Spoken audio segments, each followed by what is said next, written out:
we got a Dark and Darker video. So in today's video, I'm going to be doing my best to cover everything in Dark and Darker. So let's hop into it. So once you load in, you will see, I don't know if it'll just automatically take you to a class, but you have this page of races or classes, whatever you want to call it. So up here we have A and B. B is just for female, A is for male. So we have currently 9 classes. We have Fighter, Barbarian, Rogue, Ranger, Wizard, Cleric, Bard, Warlock, Druid. I'm going to be covering all of these as of right now, so if you don't want to get me to go over this, go ahead and skip ahead. So starting off, Fighter. Fighter is a jack of all trades when it comes to combat, well versed with a multitude of weapons or armaments. The fighter can hold his own against anyone. Weapon of choice, pretty much everything. Can equip most weapons and armor, well-rounded attributes, has ability to sprint. Depending on equipment, cannot cast any spells. Barbarian. Barbarian is known for their hardly nature, fiery temper, and ability to endure immersive pain. His rage is reckless abandonment to allow him to lead the charge into battle. Weapon of choice, anything heavy duty, extreme health, damage bonus with two-handed weapons, just a bunch of magic resistance. Debuffs are slow base movement speed, slow attack speed, slow interaction speed. Next up is Rogue. I'm gonna stop reading this just because it's run up.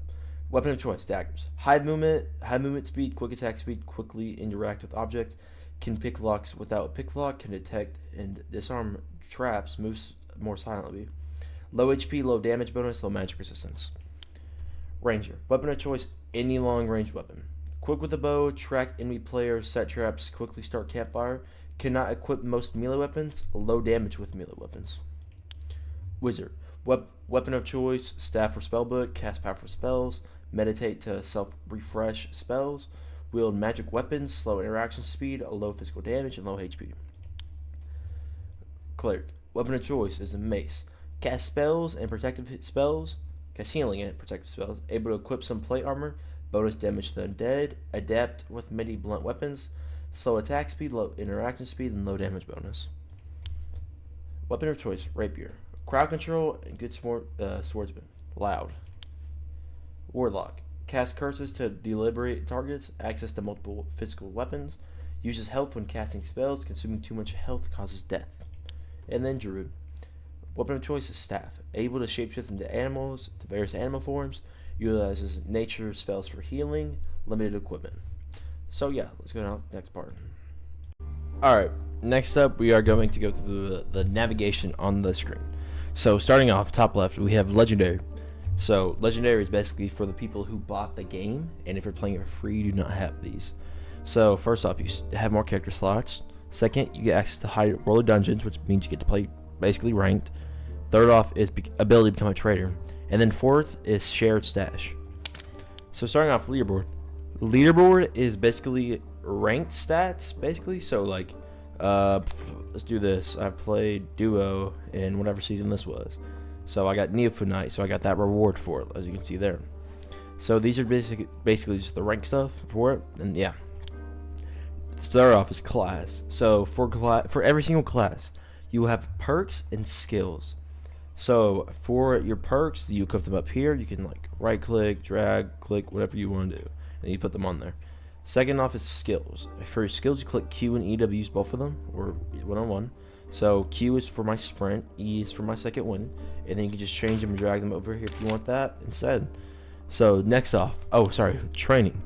So training is, once you get to level 20, you get to redeem like these little tokens, and once you redeem these tokens, you basically get like a loot drop. It's actually pretty cool. I like how they added it. Next up is merchants. So every merchant is different, and I'm gonna start off with a squire because most people do not know this. So if you go to squire and click base gear, you can equip basically basic equipment, which is pretty neat, I think, at least, because most people do not know about this. So you can just set that as your base gear. It's pretty nice. Everybody should know about it. You can also equip your stuff like that, and yeah. Alright, so for, let's say, armor, he also has services and quests. So for services, if you want to make some whatever for this, you have to mine Ignis, and then he makes that for you. And if you want to do a quest, they have quests. So if you go to quest, whatever, you have to get the required items for it, which is right here, and then he gives you these rewards. So that's basically that. And then some of the traders or merchants or whatever also sell items. Like the woodsman smells bows, the alchemist sells potions and magical stuff. Armor sells armor, obviously. So that's that.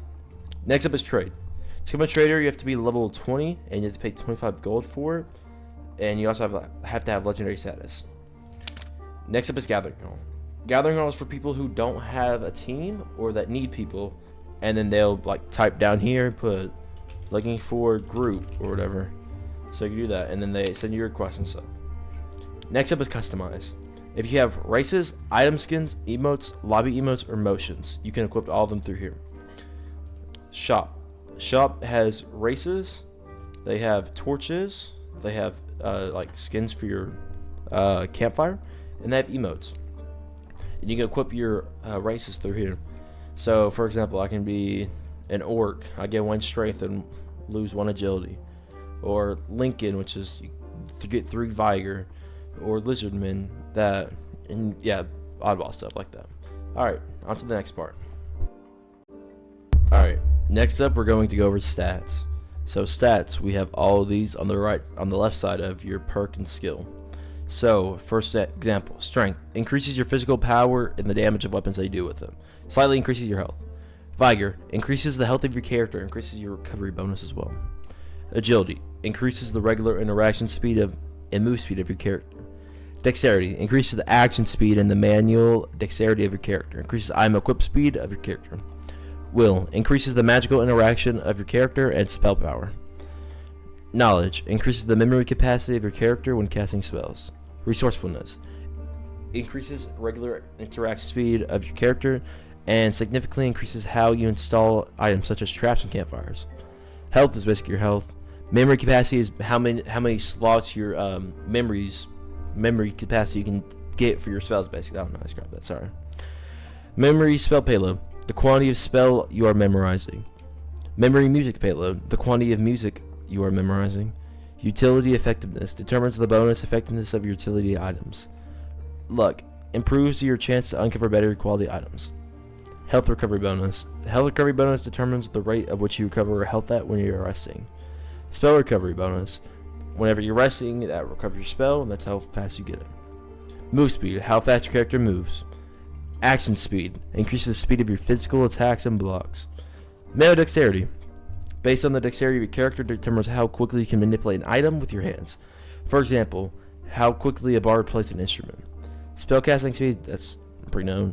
Equip speed, that's pretty much known. Regular interaction speed is based on your resourcefulness, basically how you interact with whatever, regular stuff like campfires and doors and whatever else.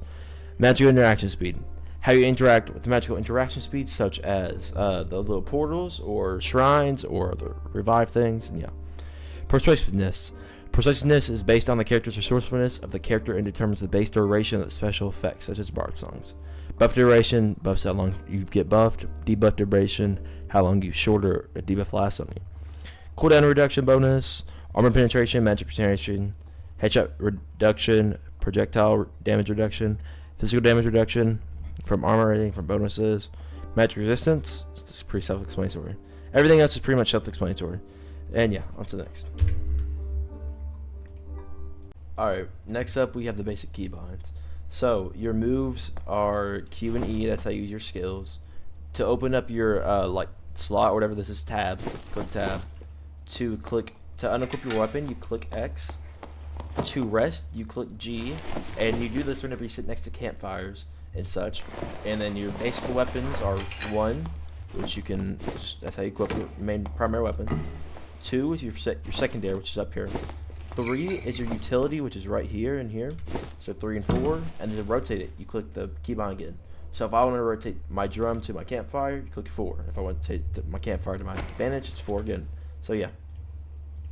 Once you actually load into the game, you'll notice that there's actual NPCs everywhere. So the NPC I'm fighting in the clip is just a normal sword swinging skeleton. Now that doesn't mean that they're all the same. So there is a few variants of these kind of skeletons. There is a axe one, a longsword one, a bow one, and the skeleton champion. The skeleton champion I'm going to fight in this clip right here is I just cheesed him basically. I got on top of a ledge and bonked him in the game. Now, a thing to note is that most NPCs in this game are very cheesable. But yeah, so this is a champion boss which they do have multiple bosses. Like in this clip, I am fighting a Wraith. Now, just to note that the NPCs in this game are very cheesable. If you know what cheesing means, it basically means you just get a boss or any NPC in an easy spot. It just makes it easier to kill them so that they don't fight back, basically. So, after that, whenever you are to actually get out of the dungeon or whatever location you are in, there are these things called statics, which are these like little gate things that can either be closed off or they'll be glowing depending on the time on the bottom right above your map. So the red ones means you're going to go to hell, which means more loot, higher risk of dying though, because there's a lot harder NPCs that you won't know the path, the gameplay or whatever, the attack patterns. So there's the blue ones. The blue ones basically means that you're gonna go back to the lobby. It means you win. You get your XP and you get the loot that's in your inventory. You basically hold on to that pretty much. So whenever it gets, I think 4 or 5 minutes, blue portal will start spawning in around the dungeon, or you can use the statics, which I said before is like the little things on the bottom right icon of your map. There'll be like a little small staircase. But yeah, other than that, that's pretty much all you really would need to know about Darker and Darker. If you have any questions or have any comments or concerns, just leave them down in the comment section below. Hope you enjoyed.